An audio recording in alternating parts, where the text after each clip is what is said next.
A week-long march begins this morning in Selma, Alabama, reenacting the famous Civil Rights March to the state capitol back in 1965. Thousands of people came to Selma over the weekend to mark the 50th anniversary of a notorious attack on peaceful protesters. Bill Plante reported from there half a century ago. He is back in Selma this morning, where he spoke with President Obama over the weekend. Bill, good morning. Good morning. Well, what happened here in Selma 50 years ago was a real turning point for the civil rights movement. Thousands turned out over the weekend to remember forever the events that changed the power balance in the American South. People streamed across the Edmund Pettus Bridge this weekend, many with children they hoped would learn from history. I'm in the middle of history.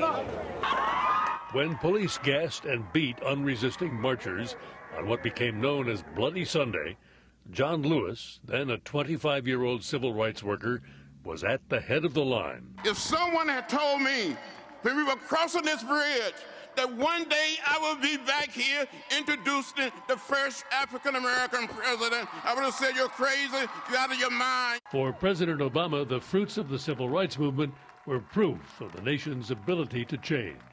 What greater form of patriotism is there than the belief that America is not yet finished, that it is in our power to remake this nation to more closely align with our highest ideals?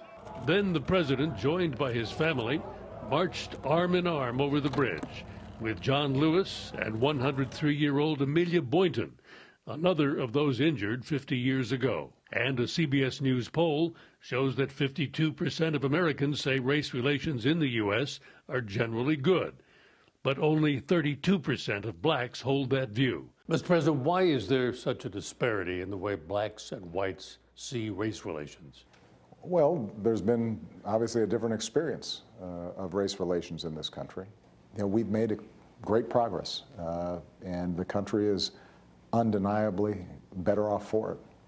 But what's also true is that we've got more work to do. In his speech at Selma, the president said that the Voting Rights Act had been weakened by a Supreme Court decision which removed some of its requirements. And he urged the more than 90 members of Congress who were here to go home and restore and broaden its protections. Gail? All right, Bill Plante. I watched the coverage all weekend. It was so moving. And as you point out, too, during the break, Charlie, George and Laura Bush were there, too. It was good to see them walking hand in hand. But these two stories make the president's words even more true. Yes. What we're hearing from Oklahoma. Absolutely. And what the president said. On this very day.